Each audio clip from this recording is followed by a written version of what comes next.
বলা হয় দ্রৌপদীর জন্য নাকি কুরুক্ষেত্র যুদ্ধ হয়েছে। আদৌ কি এ কথা সত্য? যদি তাই হয়, যখন দ্রৌপদী জন্মায়নি তারও অনেক পূর্বে, যখন পাণ্ডবরা ছোট ছিলেন, তখন ভীমকে লাড্ডুর মধ্যে বিষ মিশিয়ে খাইয়ে দেওয়া হয়েছিল। আর এই কাজটি করেছিলেন দুর্যোধন এবং সাথে কর্ণ উপস্থিত ছিল। আর এর পরে হয়েছিল লাক্ষাগৃহ দাহ। এই লাক্ষাগৃহটা কি?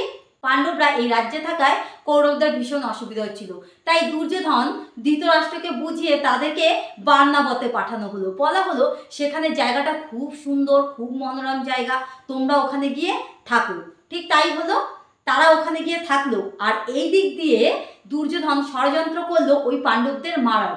দুর্যোধন পুরোচন নামক একজন কর্মচারীকে দিয়ে একটি গৃহ বানালো, যে গৃহটি দাহ্য পদার্থ অর্থাৎ লাক্ষা দিয়ে, যেই পদার্থটি খুব অনায়াসেই জ্বলে ওঠে, তেমন পদার্থ দিয়ে পুরো গৃহটি বানিয়েছিল যাতে পাণ্ডবদেরকে সেখানে মারা হয়, এবং সেটাও হয়েছিল।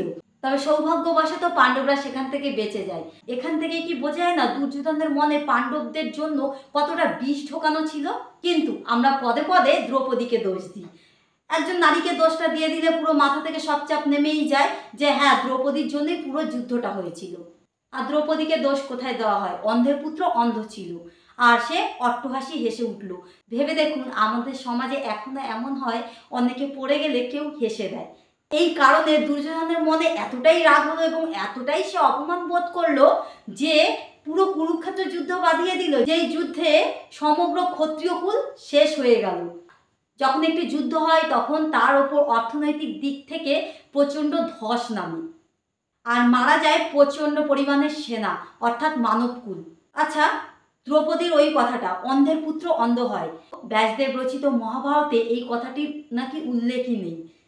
তাও আছে গিয়ে তার কিছু অনুবাদ সাহিত্যে, যেখানে একজন কবি বা লেখক নিজের মতো করে রচনাও করতে পারে। কবিদের সেই ধরনের স্বাধীনতা আছে, কিন্তু সেই কথাটাই ধীরে ধীরে প্রচলিত হতে লাগলো, আর আমরা চাপিয়ে দিলাম দ্রৌপদীর ওপর দোষ। আর দ্রৌপদীকে যখন ভর সবাই টেনে হিচড়ে নামিয়ে এনে তার চুলের মুঠি ধরে তার বস্ত্র খুলে নেওয়ার প্রস্তাব হলো, তখন তো কেউ কিছু বললো না যে দুঃশাসন ভুল করছে, অন্যায় করছে। ধৃতরাষ্ট্র পর্যন্ত চুপ করেছিল। যখন দেখলো সকলেই দুর্যোধন এবং দুঃশাসনের ছি ছি করছে, তখন ধৃতরাষ্ট্র তাকে বোঝালো এবং এটি করতে বারণ করলো। ভেবে দেখুন, তখনই যদি দুঃশাসনের হাতটি কেটে ফেলা হতো, তাহলে হয়তো মহাভারত যুদ্ধটাই হতো না। দুর্যোধন পাণ্ডবদের এতটাই ঘৃণা করতে এবং তাদের প্রতি এতটাই বিদ্বেষ ছিল যে যখন পাণ্ডবরা বনবাসে ছিল, তখন দুর্যোধন তার স্ত্রী সহ কর্ণ এবং অন্যান্য সেনাদের নিয়ে চলে গেল পাণ্ডবদের খুঁজতে, যাতে পাণ্ডবদের একটু দেখাতে পারে, একটু জ্বালাতে পারে। কিন্তু সেখানে গিয়েও বিপদে পড়লো গিয়ে গান্ধর্বদের মুখে। গান্ধর্ব তো ছেড়ে দিল না, তাদের সাথে যুদ্ধ বাঁধলো এবং সেই যুদ্ধ থেকে কর্ণ সেখান থেকে পালিয়ে গেল। দুর্যোধনের স্ত্রী এবং অন্যান্য স্ত্রীদের সেখান থেকে গান্ধর্বরা আটকে নিয়ে চলে গেল। দুর্যোধনের দুজন সেনাপতি সেখান থেকে দৌড়ে গেল এবং পাণ্ডবদের একথা জানানোর পর ভীম তো কোনোরূপভাবে বাঁচাতে চাইছিলেন না, মজা নিচ্ছিলেন। কিন্তু যুধিষ্ঠির তাদেরকে আদেশ দেয় যে ওরা তোমাদের ভাই হয়, তাই তোমাদের ধর্ম বিপদে ওদেরকে সাহায্য করা। ঠিক তাই হলো, এবারও পাণ্ডবরা ওদেরকে বাঁচালো। সে কারণে দুর্যোধনের আবার নাক কাটা গেল। দুর্যোধন বলল, আমি সিংহাসন ত্যাগ করব, দুঃশাসনের হাতে সমগ্র রাজ্য দিয়ে আজই আমি প্রাণত্যাগ করব। সেখান থেকে কর্ণ তাকে বুঝিয়ে কোনোরকমভাবে সরিয়ে নিয়ে গেল। তারপরেই তিনি আরম্ভ করলেন বৈষ্ণব যজ্ঞ, কারণ কোনোরূপভাবেই রাষ্ট্রীয় যজ্ঞ তিনি করতে পারবেন না, তার জন্য প্রচুর ধন রত্ন সামগ্রী সব লাগে, কিন্তু সেটা হবে না। তাই কর্ণ তাকে বললো, বৈষ্ণব যজ্ঞ কিছু কম নয়, আপনি বরং বৈষ্ণব যজ্ঞটি করেন।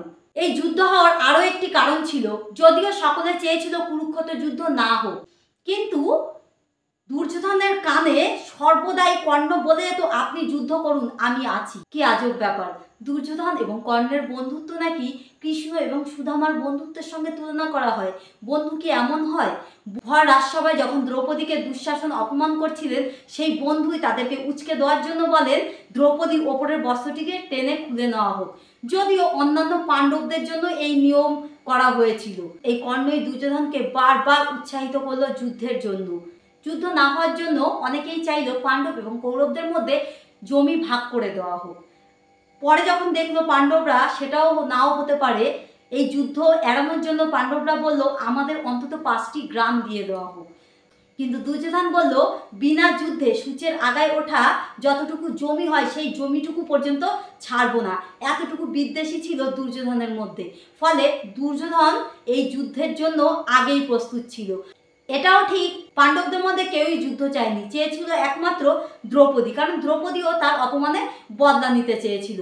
দ্রৌপদী তো অপমান হয়েছিল, আমরা সেটা আগেই দেখেছি, কি নির্মমভাবে অসহায়ভাবে তাকে হিচড়ে আনা হয়েছিল। কিন্তু দ্রৌপদীর চাওয়াটা দুর্যোধনের মতো ভিন্ন চাওয়া ছিল না।